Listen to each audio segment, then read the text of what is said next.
Welcome back, friends. This is my favorite time in South Alabama. End of April, 1st of May. It is just gorgeous weather-wise. It's not too hot yet, and everything is lush and thriving. I also wanted to give you guys a little bit more of a tour of my garden setup, some of the materials that I use, and just show you everything overall. So let's go. I'm not sure of the actual dimensions of my garden. That's probably something I should know, but you know what? I don't. And it's okay. So I mostly have raised beds, as you can see. I'm a huge fan of, I'm able to grow everything in them that I want to, and it's just easier for me to work in them. I'm not having to like till, or work the hard ground. We have really weird soil here, so this has been the best solution for me. So on the outside of the beds here, the garden, we just have this metal edging. It just came from Lowe's. It just sort of helps contain the garden, and then I'm able to have my pine bark nuggets, which I use for mulch. Again, they're pretty inexpensive. They're also easy for me to manage. I buy them by the bag, so I can just throw them on when I have empty spots or need to refill. Unfortunately, springtime also means tons of weeds, specifically torpedo grass. You're gonna see this more so on this end of the garden. It's just taking over, and I'm gonna have to do some big time digging out. It goes by rhizomes. It's a whole deal. It's terrible. It's gotten this bed and this part here, which is gonna have to be redone. So, but that's a story for another day. But keeping it real, that things will always be real in my garden. I'm just me, and what you see is what you get. So originally my garden went from here to just past here. And then we had added on these two beds here. This was originally strawberries, and then the blueberry bed, because I wanted to have dedicated berry beds. And then we also added on a couple of metal beds, another wooden bed, and then another wooden bed behind that, another raised bed. But I'm pretty much at the max of where I can go space-wise. I could come farther out this way, but I can't do a whole lot more just based on irrigation lines.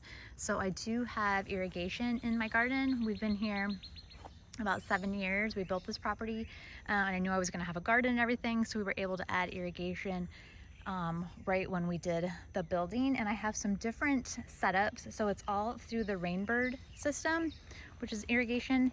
And like here I have a drip tube on this bed, and they're all set up so that I can change them out. So like I could easily make this an overhead sprayer. Like this one is an overhead sprayer, but most of them, well, I guess it's about halves. Halves are drip, which I do like better, but you know what, sometimes you also want like overhead sprinkling to keep things evenly moist. So I don't know if there's one way that's better than the other, but this is what I have, and this is what I work with. Right? We just do what we can. So this has been pretty great, and just to see how this works, I don't know if I can turn this over here. There's little, yeah, I can't spin it, but there's emitters on the back side of this, the bottom side, about every 12 inches.